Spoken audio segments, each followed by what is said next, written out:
No verão de 1841, na Flórida, o Dr. John Gorrie enfrentou uma situação desesperadora, pois a febre amarela, ou vômito negro, devastava sua cidade e dizimava famílias inteiras. Os pacientes chegavam à pequena enfermaria de Gorrie com icterícia e febres de até 40 graus Celsius, para resfriar seus pacientes. Gorrie não podia recorrer à refrigeração, pois isso ainda não havia sido inventado, então ele criou um tratamento radical. Ele suspendeu bandejas de gelo em sua enfermaria, permitindo que o ar frio e denso descesse sobre seus pacientes, proporcionando o alívio tão necessário. Mas esse tratamento era quase impossível de manter porque exigia centenas de quilos de gelo por dia, e Gorrie tinha apenas uma maneira de consegui-lo. Ele dependia de blocos de gelo transportados por milhares de quilômetros por um império do gelo hoje esquecido, com uma grande rede de navios e casas de gelo. Tudo construído e controlado por um homem conhecido no mundo como o Rei do Gelo. Nos últimos 35 anos, ele construiu um monopólio global, deixando todos que quisessem gelo à sua mercê. Gorrie recebia apenas algumas entregas por ano. E agora, no auge do verão, o custo de apenas alguns dias de gelo para a enfermaria seria mais caro do que o salário médio anual. Os moradores passaram a chamar o gelo de ouro branco. Quando acabou o estoque de Gorrie, ele teve que ver seus pacientes sofrerem e morrerem. Nesse momento, ele decidiu buscar uma forma de libertar o mundo do Rei do Gelo. No final do século XIX, a maior parte do gelo dos Estados Unidos vinha dos estados do norte, onde milhares de quilômetros quadrados de lagos congelavam. Durante boa parte do ano, o difícil era tirar todo aquele gelo de lá. Para retirar gelo de um lago ou rio, era preciso confiar que ele suportaria seu peso, sem ter certeza disso. Depois, você tinha que andar vários metros sobre essa camada de gelo, pegar uma serra do tamanho da sua altura e então cortar justamente o gelo em que estava pisando. E simplesmente, torcer para que ele não afunde. Depois, era preciso flutuar o bloco até a margem, e um cavalo puxava o gelo para a carroça. Era comum que os trabalhadores e seus cavalos caíssem no gelo, às vezes até a morte. Esse processo perigoso e trabalhoso mantinha o gelo como mercadoria rara, acessível só aos grandes proprietários de terras.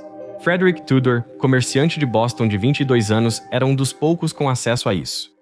No inverno de 1805, Tudor estava relembrando um incidente trágico que havia acontecido 4 anos antes. Ele e seu irmão pegaram uma febre forte enquanto visitavam o Caribe. Em casa, eles teriam simplesmente pedido aos criados para trazerem um pouco de gelo, mas nas ilhas, gelo era algo desconhecido. Sem nenhuma maneira de se refrescarem, os irmãos encurtaram a viagem e voltaram para a América, e enquanto Frederico se recuperou, seu irmão não teve a mesma sorte. Hoje, sabemos que o gelo não teria salvado a vida do irmão dele, porque provavelmente ele sofria de um caso raro de tuberculose óssea. Mas na época, Tudor acreditava que foi a falta de gelo nas ilhas que causou a morte do irmão dele. Foi essa lembrança dolorosa que lhe deu uma ideia. E se ele pudesse ser o responsável por levar gelo ao Caribe e nesse processo fazer sua fortuna? Então Tudor começou a trabalhar. Ele contratou dezenas de homens para coletar gelo e procurou investidores para ajudar a financiar um navio, mas para os investidores, esse plano parecia ridículo. Tudor escreveu: "As pessoas só riem quando eu digo que vou levar gelo para as Índias Ocidentais." O que é compreensível, porque a viagem levaria 3 semanas, navegando por mares quentes sob o sol escaldante do Caribe. Quero dizer, dá mesmo para transportar gelo nessas condições por tanto tempo? Não derreteria tudo? Acontece que as pessoas já tinham descoberto maneiras de fazer o gelo durar muito tempo, até milhares de anos atrás, já em 500 a.C. Nos verões escaldantes do Império Persa, reis antigos como Xerxes desfrutavam de sobremesas geladas refrescantes. Mesmo com temperatura externa de 35 graus Celsius, o gelo no deserto parece estranho, mas no inverno as temperaturas caem drasticamente. Os persas enchiam piscinas rasas com água, que congelava à noite. Pela manhã, quebravam o gelo e coletavam os pedaços. Para fazer esse gelo durar até o verão, eles usavam 3 técnicas principais.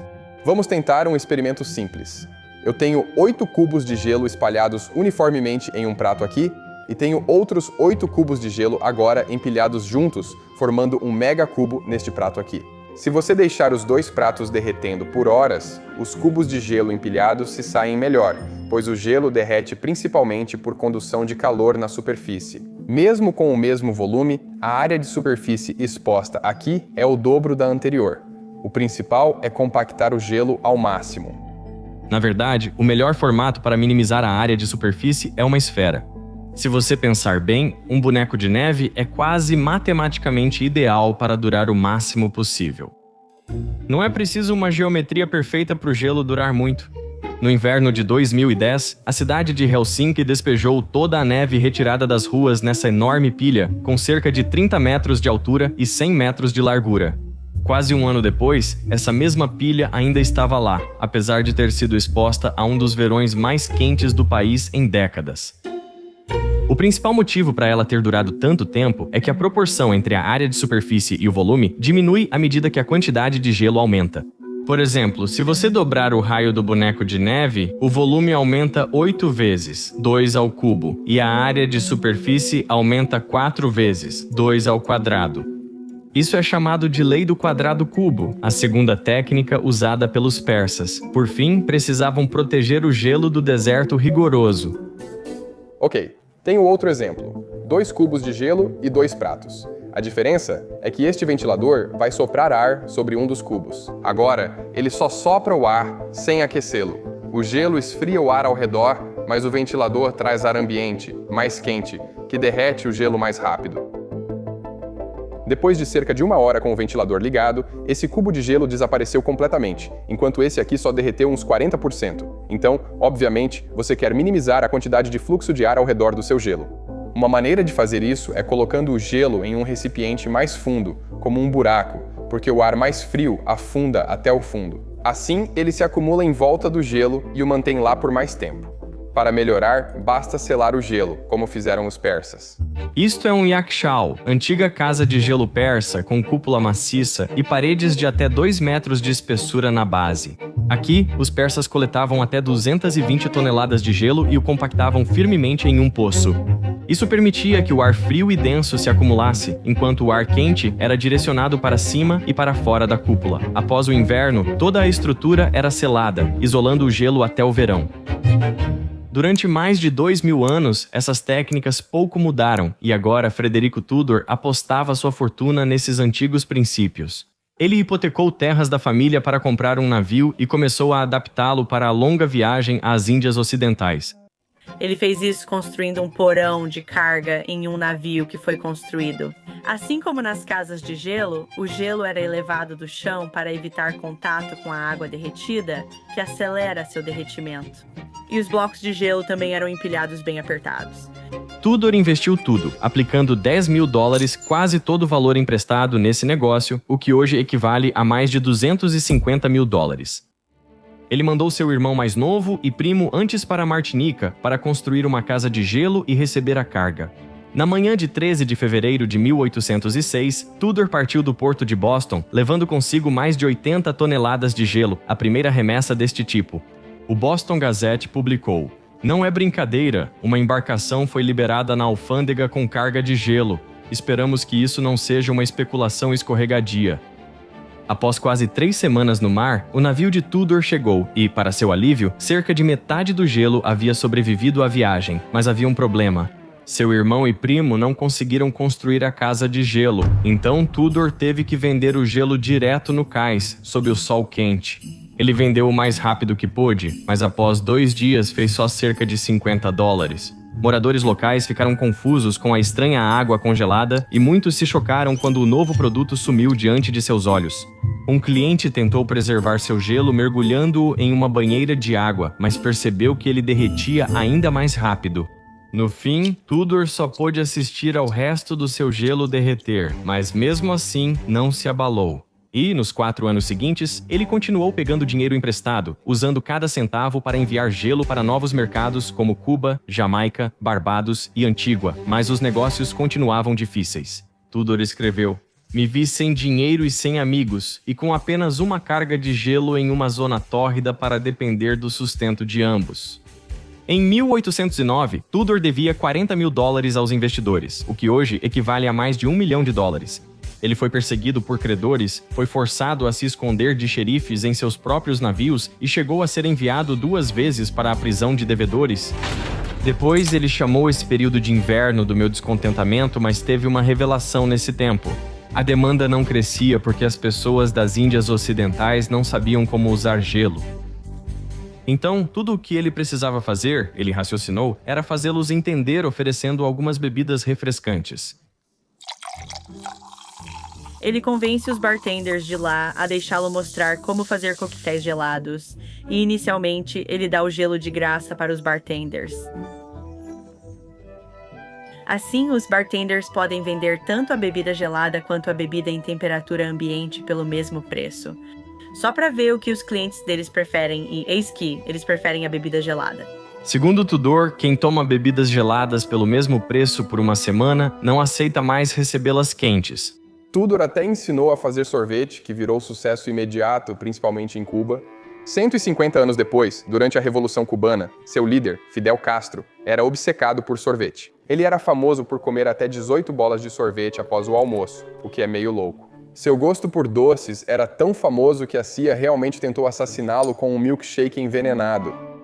De volta à era Tudor, seu trabalho finalmente estava dando frutos. Os donos de cafés nas Índias Ocidentais começaram a pedir cada vez mais gelo para Tudor, e ele percebeu que poderia aumentar seus lucros apenas refinando seus métodos.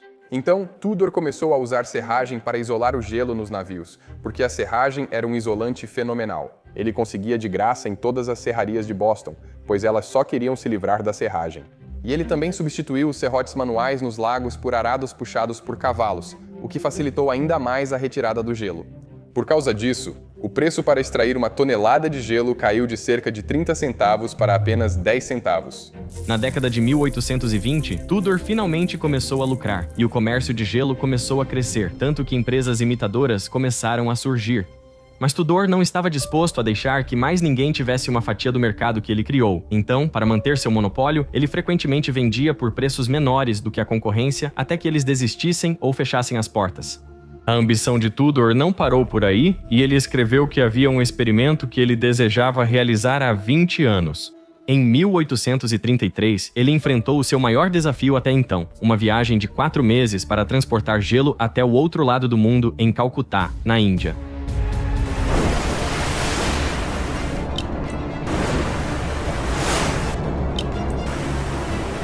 Apesar da viagem ter sido 5 vezes mais longa do que a primeira ao Caribe, mais da metade do gelo resistiu. Na Índia, o gelo fez um grande sucesso. Nos 20 anos seguintes, Tudor faturou cerca de $220 mil apenas em Calcutá, tornando esse um de seus negócios mais lucrativos. Nesse período, ele expandiu o seu império, abrindo rotas para Brasil, Singapura, Hong Kong e Austrália. Suas vendas anuais passaram de menos de 10 mil toneladas na década de 1830 para um recorde de 132 mil toneladas em 1856. Vendo a riqueza e o poder de seu monopólio, o mundo deu a Tudor um novo nome, o Rei do Gelo. Em menos de 50 anos, o comércio de gelo se tornou uma das maiores indústrias dos Estados Unidos e sua segunda maior exportação. Pelo peso, o que antes era um produto de luxo virou uma mercadoria. Na década de 1860, aparelhos conhecidos como caixas de gelo começaram a aparecer em cozinhas comuns. Eram armários de madeira isolados com um compartimento de gelo acima que resfriava e mantinha frescos os alimentos embaixo. Famílias de todo o país começaram a comprar gelo com frequência, e o nova-iorquino médio consumia mais de 600 quilos por ano. Esse aumento na demanda resultou em uma nova profissão curiosa: o Homem do Gelo. O Homem do Gelo entregava blocos de gelo de até 45 quilos de porta em porta. Embora a entrega em domicílio já existisse no século XIX, o Homem do Gelo era único por precisar entrar em sua casa para entregar. Todo tipo de rumor, piada e pensamento cultural começou, você sabe, a surgir. E se você olhar para algumas das músicas mais populares da época, como Ela se apaixonou pelo Homem do Gelo, ou O Homem do Gelo levou minha esposa, cartões antigos do Dia dos Namorados dessa época traziam trocadilhos sobre o Homem do Gelo, como O Homem do Gelo deixou minha esposa, estava quente demais, ele só deveria entregar gelo, era tão bobo. O consumo de gelo em grandes cidades como Nova York disparou, e no final do século XIX, o gelo já tinha se tornado um negócio bilionário. E embora parte da demanda fosse devido às caixas de gelo domésticas, a verdadeira força motriz eram várias novas indústrias. A indústria do gelo também impulsionou as indústrias de peixe, processamento de carne e cervejeira. Ela se tornou uma indústria de vários níveis. Quando chegamos ao ponto em que existem ferrovias, então vem a invenção do vagão refrigerado. Vagões de trem que eram isolados com blocos de gelo para transportar coisas perecíveis.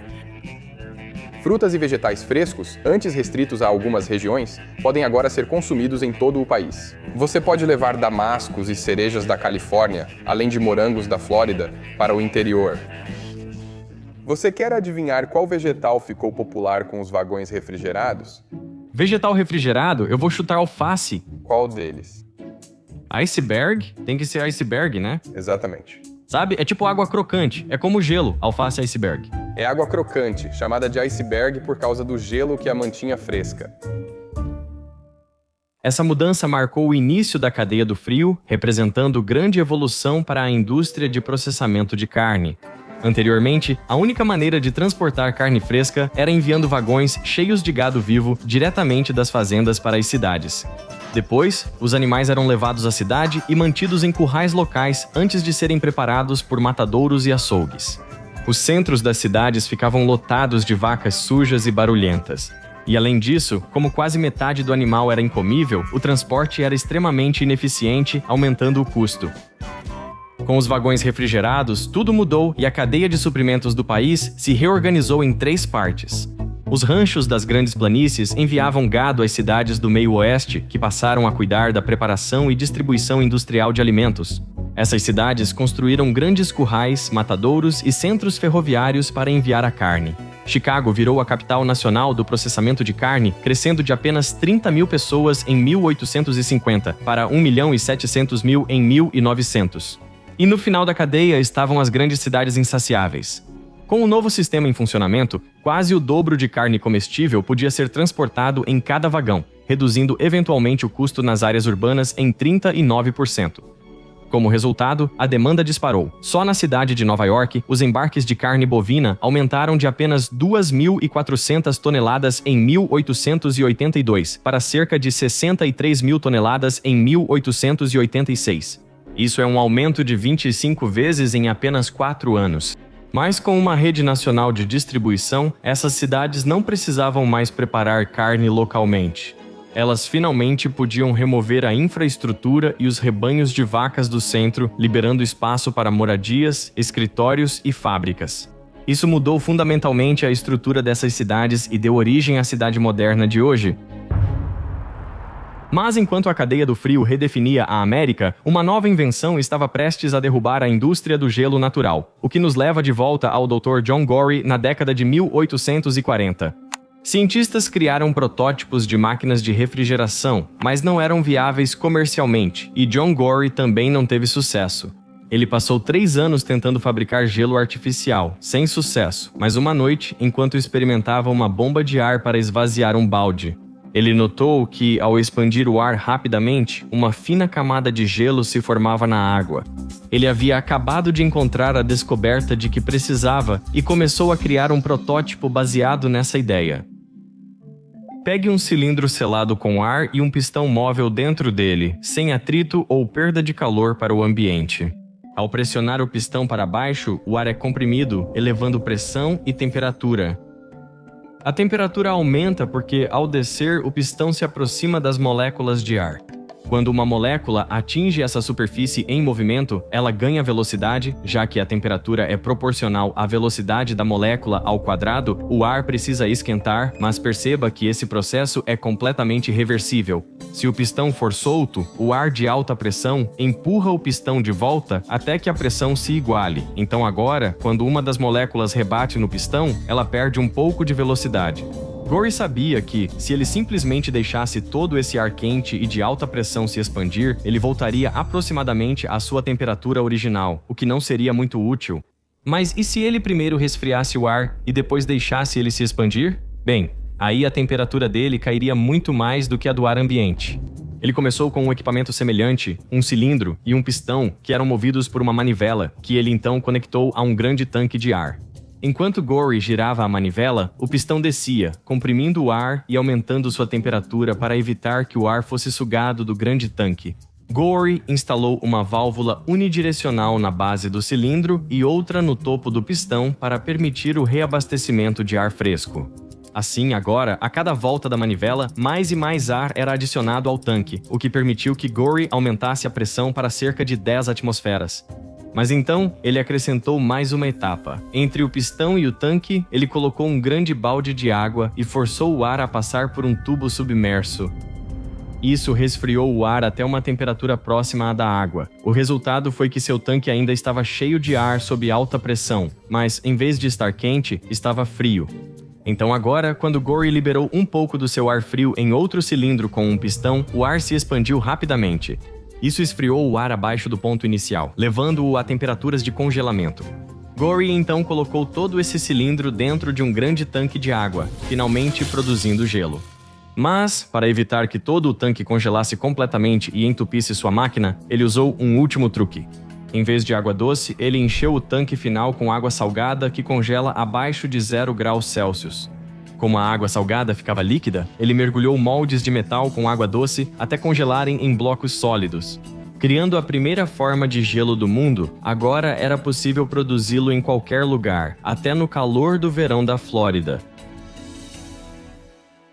E quando ele, anuncia para o mundo, eu inventei o gelo, a reação foi, você inventou nada.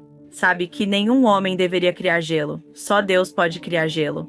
E o que John Gory também não percebeu é que nos primeiros locais públicos em que ele anunciou sua máquina de gelo, Frederick Tudor tem seus associados na plateia, e Frederick Tudor é um homem que não leva ameaças ao seu império na brincadeira. E que ameaça maior ao império de colheita de gelo natural existe do que o gelo feito pelo homem? Não havia chance do Rei do Gelo abrir mão do seu império sem lutar. O que ele acaba fazendo é pagar aos editores de jornais ao longo de toda a costa leste para publicar artigos escandalosos sobre John Gory. Então, em todo lugar, de Tallahassee até Nova York, você vê jornais publicando manchetes como "Tem esse maluco que acha que pode fazer gelo tão bom quanto Deus Todo-Poderoso". No fim, John Gory patenteia sua máquina, mas nunca ganha dinheiro com isso. Gory passou os anos seguintes na ruína financeira. Uma década depois, ele morreu sozinho e sem um tostão, provavelmente sucumbindo à malária. Há relatos de que ele sofreu uma febre altíssima em seus últimos dias, justamente o sintoma que tentou aliviar por tantos anos. Mas a invenção de Gory não havia sido completamente ignorada. Em seguida, outros desenvolveram máquinas de resfriamento artificial, como James Harrison, engenheiro escocês que atuava na Austrália. Harrison percebeu que a máquina de Gory tinha uma grande desvantagem. Ela dependia de apenas 2 componentes para mover o calor, um compressor e um motor de expansão. Então, em vez de usar ar para resfriar sua máquina, ele tentou uma abordagem diferente. Eu tenho aqui uma lata de spray congelante, que é um líquido que, quando eu aperto este botão, sai e imediatamente evapora, virando um gás de temperatura muito, muito baixa. Então, o que eu vou fazer é borrifar isso neste copo de água. E o processo é tão eficaz que, em menos de 1 minuto, eu consigo fazer um pouco de gelo se formar ali. Certo, então depois de uma camada de água, o que você obtém é um monte de gelo.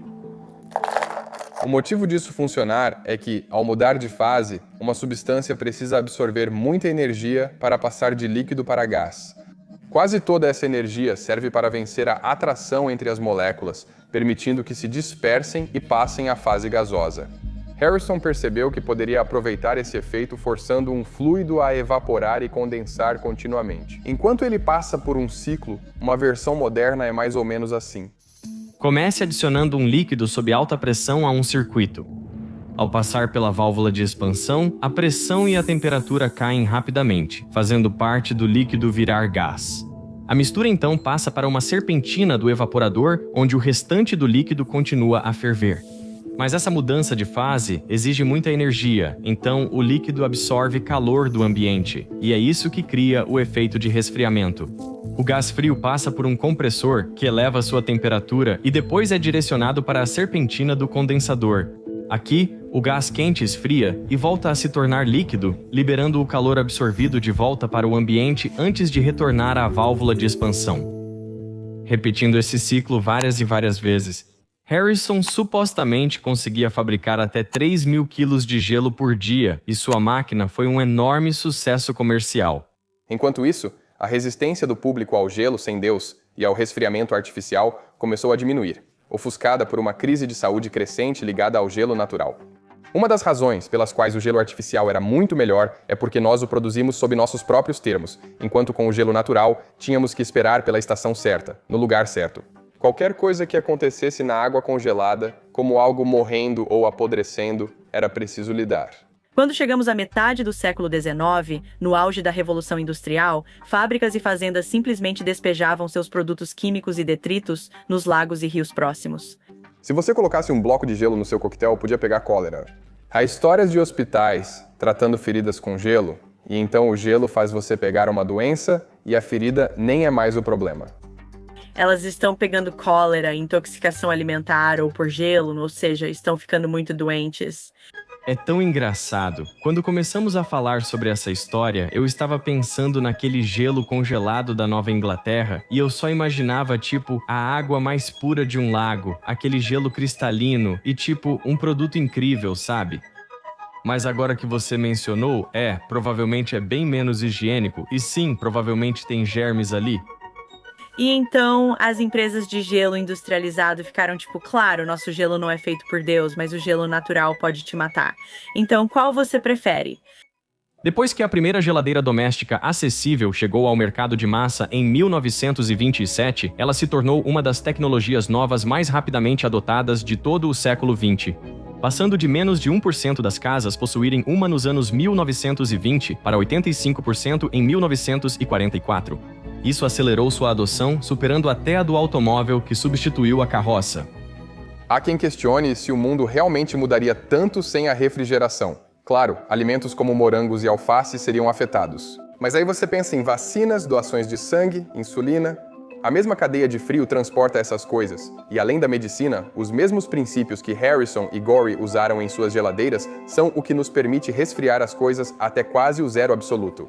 No último século, tantas das descobertas que fizemos dependem desse princípio da refrigeração. Ressonância magnética, o grande colisor de hadrons do CERN, o telescópio James Webb, tudo isso também é refrigeração. Meu favorito é a história do PCR. A Termos Aquáticos ficou 16 anos em uma geladeira antes de Kary Mullis descobri-la. Sem uma geladeira, essa conexão não teria viabilizado o PCR dessa forma. Acho que é mais fácil focar no movimento de objetos macroscópicos e nas coisas macroscópicas acontecendo. Mas isso é realmente sobre controlar o movimento na menor escala, controlar o movimento térmico, o que é um avanço bastante notável. Nós conseguimos aquecer coisas por muito tempo. Se você quiser aumentar a energia térmica molecular, você pode fazer isso desde que tínhamos fogo. Na verdade, trata-se de resfriar essas moléculas e desacelerá-las removendo sua energia térmica. Essa é a história da refrigeração e isso é realmente recente. Mas como você mencionou, tem efeitos profundos.